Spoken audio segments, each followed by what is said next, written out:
Definitions आज हम पढ़ेंगे, जिसमें सबसे पहले जो डेफिनेशन है वो गैंग्लियन क्या होता है।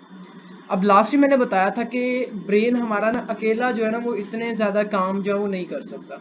फॉर एग्जांपल आपको कोई अचानक से रिफ्लेक्स एक्शन करना पड़ा, आपने किसी गर्म चीज़ को छू लिया, नोकदार चीज़ को छू लिया, या किसी कांटे वगैरह पे आपका पाँव आ गया, तो फौरन से वहाँ से हाथ पाँव वापस खींचना ये ब्रेन का काम नहीं होता, क्योंकि ब्रेन तक मैसेज जाने में, फिर उसको पढ़ने में, फिर उसको डिकोड करने में थोड़ा सा टाइम लगता है। लेकिन उसका जो इतना तेज रिस्पॉन्स जनरेट किया वो किसने जनरेट किया, तो वो होते हैं गैंग्लियन। ये क्या होते हैं, हमारी बॉडी के अंदर कुछ ऐसे सेल बॉडीज के पार्ट्स होते हैं जो कि एक जगह पर मिलकर क्या कर बनते हैं, क्लस्टर बनाते हैं। तो ganglion is the cluster of neuron which is able to generate a response. एक गैंग्लियन क्या होता है, एक न्यूरॉन का क्लस्टर होता है जो कि एक रिस्पॉन्स जनरेट करने के काबिल होता है। बात समझ आई कि एक गैंग्लियन जो है ना वो काफी ज्यादा न्यूरॉन जो है वो एक जगह पर मिलकर एक गुच्छा सा बनाते हैं, उस गुच्छे को गैंग्लियन का नाम दिया जाता है। और वो गैंग्लियन जो होता है वो एक मेम्ब्रेन के थ्रू क्या होता है, इन्वेलप्ड होता है। This is called a ganglion. और ये गैंग्लियन जब रिफ्लेक्स सेक्शन पढ़ाऊंगा वहां पर आप देखेंगे कि गैंग्लियन का क्या फंक्शन है। अब दूसरी जो चीज है वो मेरे पास है नर्व इम्पल्स।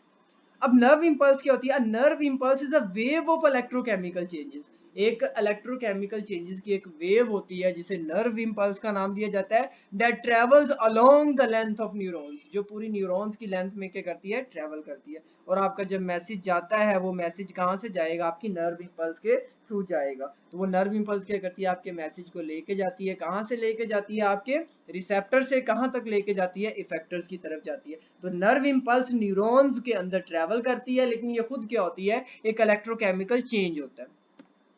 फिर उस दिन हमने न्यूरॉन की टाइप्स पढ़ी थी, जिसमें मोटर, इंटर और सेंसरी न्यूरॉन्स पढ़ा था। आज नर्व की बात कर लेते हैं कि नर्व क्या होती है। A nerve means the union of several axons that are enveloped by a covering made of lipid. एक नर्व क्या होती है, कवरिंग होती है। किसकी कवरिंग होती है, काफी ज्यादा एक्सन्स की।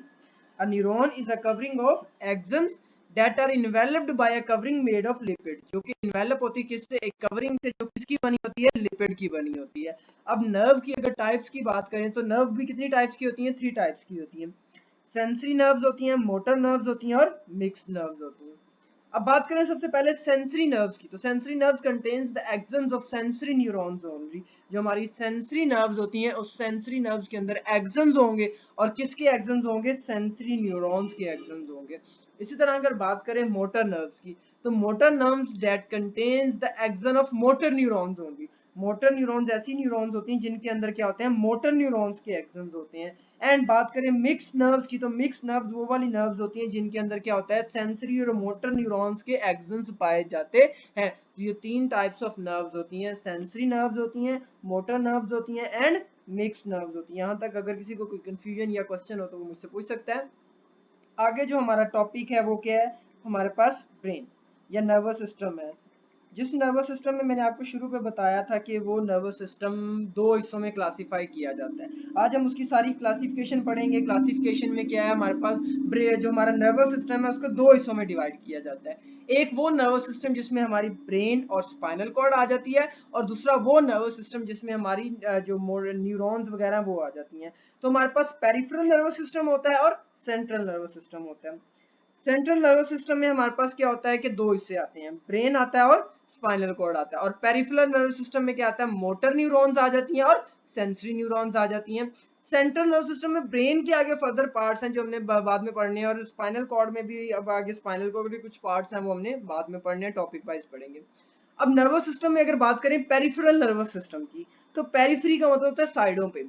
सेंट्रल में क्या मतलब है, जो ब्रेन और स्पाइनल कॉर्ड है ये सेंटर ऑफ नर्वस सिस्टम है। और पेरिफेरी जो इसके रिलेटेड या सपोर्टिंग ऑर्गन्स होते हैं जिसमें मोटर और सेंसरी न्यूरॉन्स आ जाती हैं। अब मोटर न्यूरॉन्स फर्दर 2 तरह की होती है, या मोटर नर्वस सिस्टम जो होता है वो फर्दर 2 हिस्सों में डिवाइड किया जाता है। उसमें आ जाता है सोमैटिक नर्वस सिस्टम आता है, और दूसरा आता है ऑटोनॉमिक नर्वस सिस्टम। अब जो सोमैटिक नर्वस सिस्टम होता है, सोमैटिक नर्वस सिस्टम फर्दर और ऑटोनॉमिक नर्वस सिस्टम हमारी बॉडी के 2 ऐसे सिस्टम्स होते हैं। एक जो है वो स्ट्रेस कंडीशंस में एक्टिव होता है, और दूसरा जो है वो नॉर्मली एक्टिव होता है। ऑटोनॉमिक नर्वस सिस्टम फर्दर 2 हिस्सों में डिवाइड किया जाता है, जिसमें आ जाता है sympathetic and parasympathetic nervous system. For example आप फाइट और फ्लाइट की सिचुएशन में, आपकी लड़ाई हो गई है, आपकी हार्ट बीट तेज हो जाती है, आपका जो ब्लड सर्कुलेशन है वो तेज हो जाती है, रेस्पिरेटरी रेट जो है वो तेज हो जाता है। तो इस सिस्टम में आपका कौन सा सिस्टम एक्टिव हुआ है, सिंपैथेटिक नर्वस सिस्टम एक्टिव हुआ है। अब बात करें आप रेस्टिंग कंडीशन में सो रहे हैं, जैसे कि आजकल लॉकडाउन की कंडीशन में काफी ज्यादा लेजी बने हुए हैं आप और आराम से घर में तकिए लगा के सो रहे होते हैं, तो उसमें आपका कौन सा सिस्टम एक्टिव होता है? पैरासिम्पथेटिक नर्वस सिस्टम एक्टिव होता है। जो ऑटोनॉमिक नर्वस सिस्टम है सिंपैथेटिक और पैरासिम्पथेटिक नर्वस सिस्टम होता है।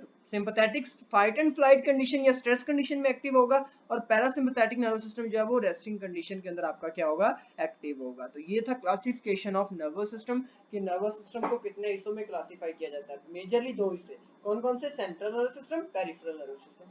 सेंट्रल नर्वस सिस्टम फर्दर दो हिस्सों में क्लासिफाई किया जाता है, जिसमें आ जाते हैं ब्रेन एंड स्पाइनल कॉर्ड। और पेरिफेरल नर्वस सिस्टम फर्दर दो हिस्सों में क्लासिफाई किया जाता है, जिसमें क्या आ जाते हैं? सेंसरी न्यूरॉन्स आ जाती है और मोटर न्यूरॉन्स आ जाती है।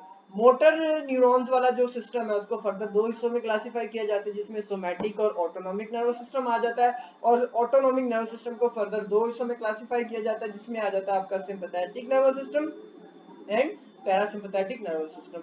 जो सिंपैथेटिक नर्वस सिस्टम होता है वो फाइट एंड फ्लाइट या स्ट्रेस कंडीशन में एक्टिव होता है, और जो पैरासिम्पैथेटिक नर्वस सिस्टम होता है वो रेस्टिंग कंडीशन में एक्टिव होता है। इन सब की जो वन बाय वन डिटेल है पेरिफेरल नर्वस सिस्टम की, वो भी हम पढ़ेंगे। और जो हमारे पास सेंट्रल नर्वस सिस्टम है, जिसमें आपका आ जाता है ब्रेन। थोड़ा सा मैं पार्ट्स बताता चलता हूँ। ब्रेन के फर्दर थ्री पार्ट्स होते हैं। आपके पास क्या आता है? फोर ब्रेन आता है, मिड ब्रेन आता है, हार्ड ब्रेन आता है। अगर फोर ब्रेन की बात की जाए तो फोर ब्रेन में फर्दर हमारे पास जो आते हैं वो क्या आते हैं? सेरिब्रम आता है, उसके बाद हमारे पास सेरिबेलम आता है, थैलेमस आता है। ये किसके हिस्से हैं? फर्दर फोर ब्रेन के हिस्से हैं। उस तरह बात की जाए मिड ब्रेन में हिपोकैम्पस आ जाता है, और हाइंड ब्रेन में आपके पास पोन्स, मेडुल्ला ऑब्लोंगेटा आ जाते हैं। तो ये हमारे पास क्या है? हाइंड ब्रेन के हिस्से हैं।